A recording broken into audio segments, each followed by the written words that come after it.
Este es un podcast original de MyPod.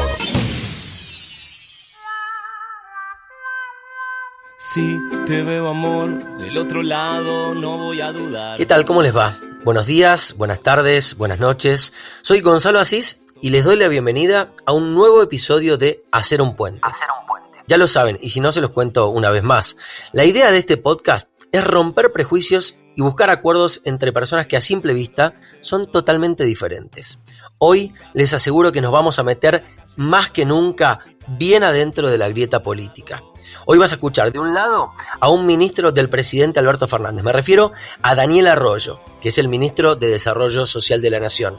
Y del otro lado, a una ministra del jefe de gobierno de Buenos Aires, Horacio Rodríguez Larreta. Me refiero a María Migliore, que es la ministra de Desarrollo Humano de la capital federal.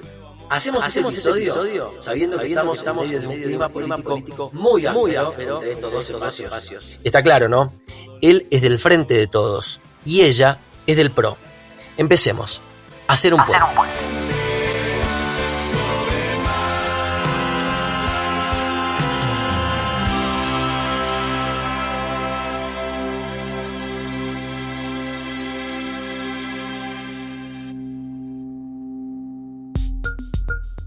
Bueno, ¿cómo les va? Daniel Arroyo, María Migliore. Buenos días, buenas tardes, buenas noches. ¿Todo bien?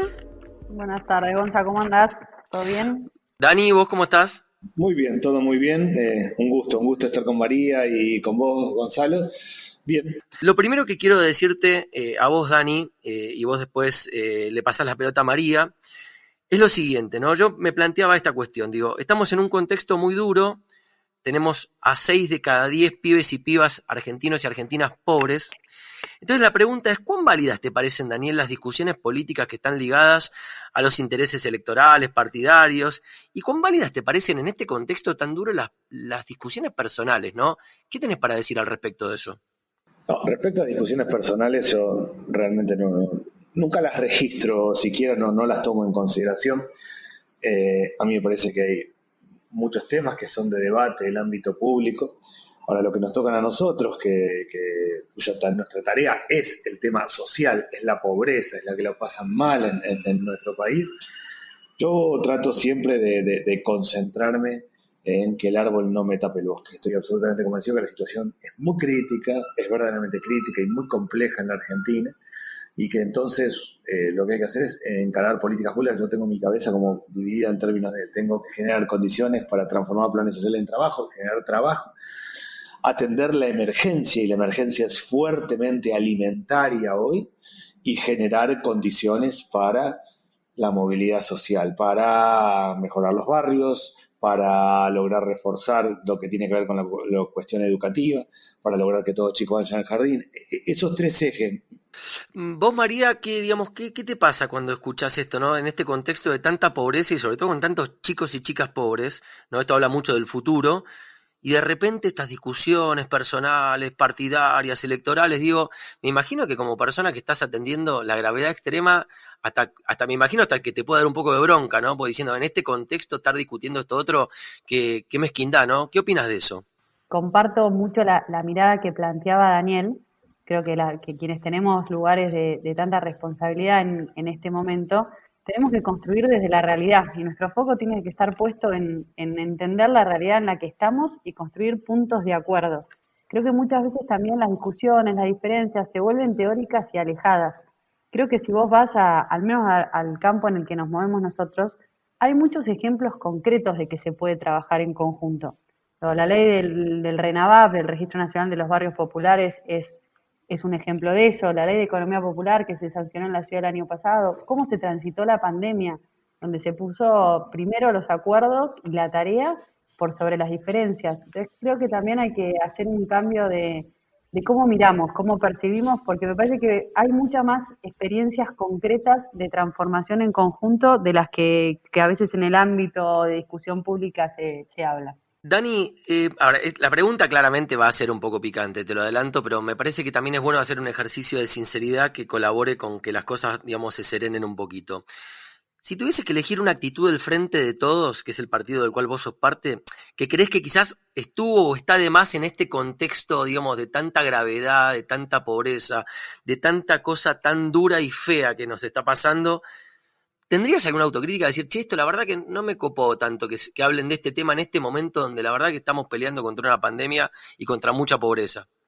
No, la verdad es que sí he aprendido como parte de mi tarea a no hacer análisis político. Yo soy politólogo y me apasiona, sino a concentrarme sí claramente en mi rol. Mi impresión y lo que yo veo es que hay muchas dificultades, mucha gente que la pasa mal y que la gente distingue a quienes están trabajando de quienes no están trabajando. A mí me pasa en muchos barrios que hay gente que me dice, mira, hay cosas que me gustan del gobierno, cosas que no, pero te veo laburando. Me parece que hay... la grieta no está tan presente en los barrios como parece. Hay miradas distintas, hay tensiones, pero en términos generales en los barrios se dan dos realidades. Uno, los que están más organizados están todos laburando, ¿no? En un barrio hay un cura, un pastor, distintos dirigentes sociales, están más de acuerdo con el gobierno, menos de acuerdo con el gobierno, pero están todos poniéndole el cuerpo, trabajando, yendo, viniendo. Era todo el tema alimentario hasta hace 3 o 4 meses. Hoy todo el tema es el trabajo, las máquinas, las herramientas, cómo hacemos, cómo le encontramos la vuelta al trabajo. Yo no veo grieta en los barrios.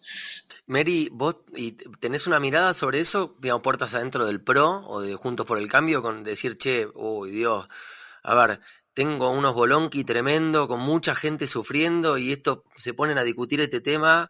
Digo, ¿te pasa un poco eso también? Sí, no te pido que des nombres, pero digo, ¿sentís un poco a veces esa disociación entre los problemas reales y la discusión política de la mezquindad electoral? Mira, cuando nos ponemos a trabajar, no la siento. Cuando la agenda está puesta en la realidad concreta, creo que es mucho más fácil avanzar. Por eso nosotros tenemos el foco bien puesto ahí. Cuando empezamos a opinar sobre si nos gusta lo que un espacio dice, si nos gusta lo otro, y nos vamos llevando a los extremos, me parece que ahí perdemos todos, por lo que decía Daniel. A mí la grieta que más me preocupa es entre los que están más arriba y los que están abajo, los que están afuera, los que hoy no tienen oportunidades de estar mejor.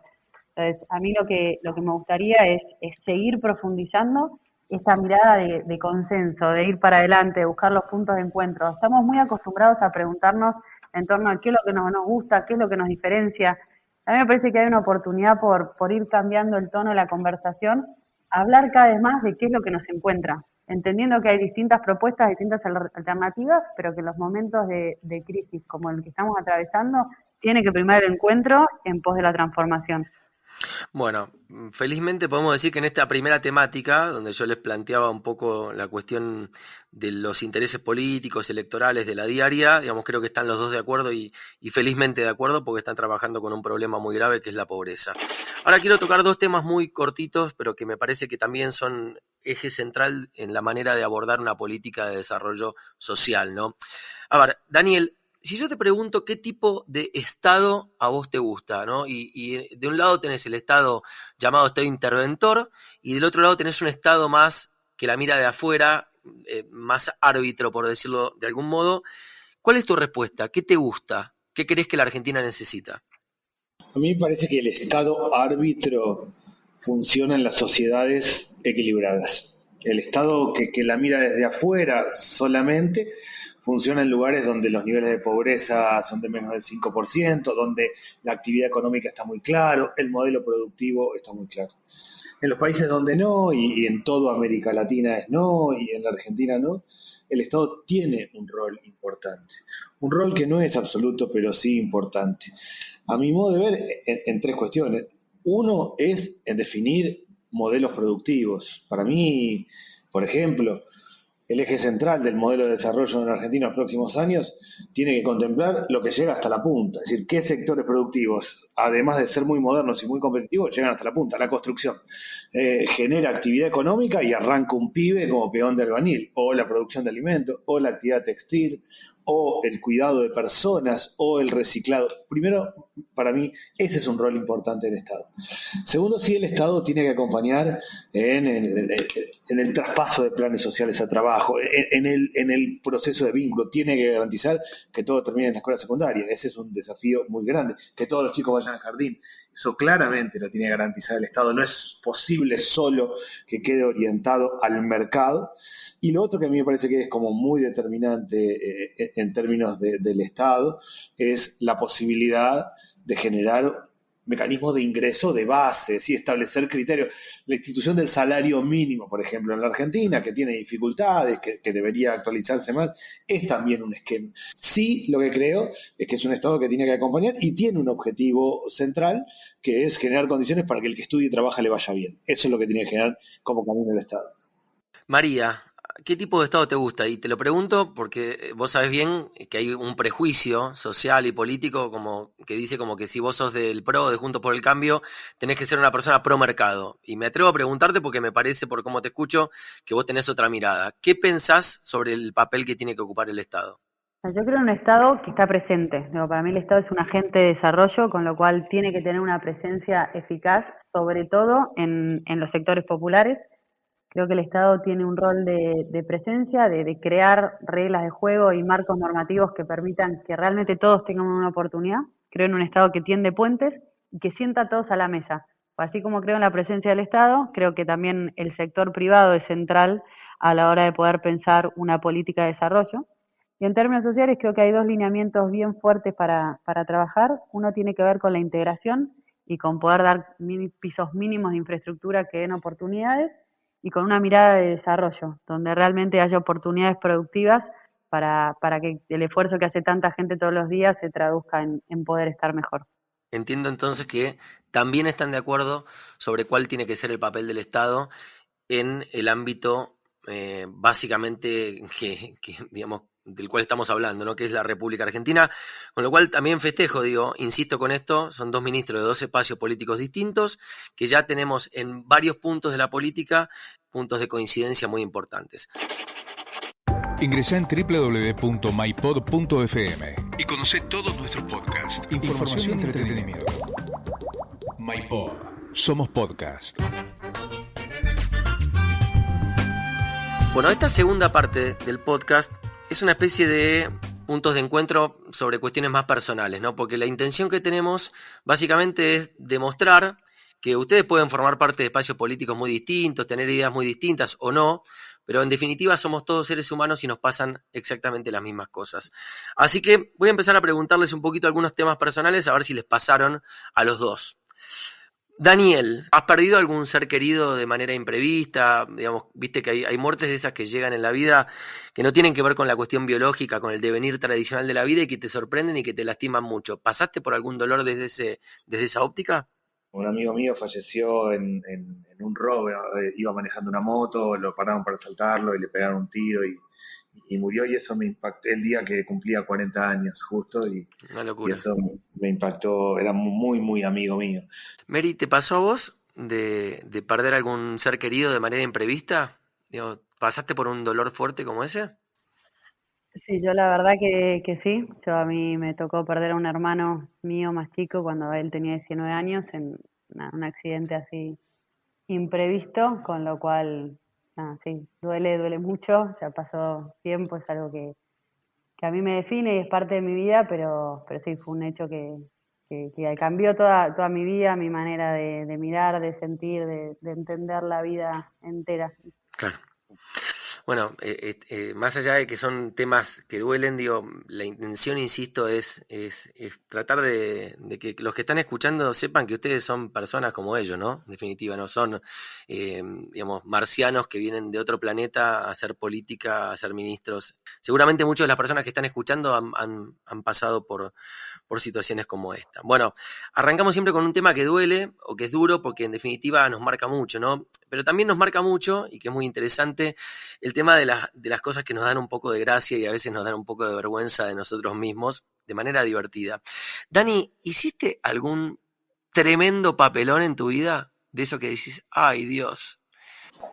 De chico, yo era un muy buen alumno, pero en los últimos años de la primaria me hice muy vago, sobre todo en séptimo grado.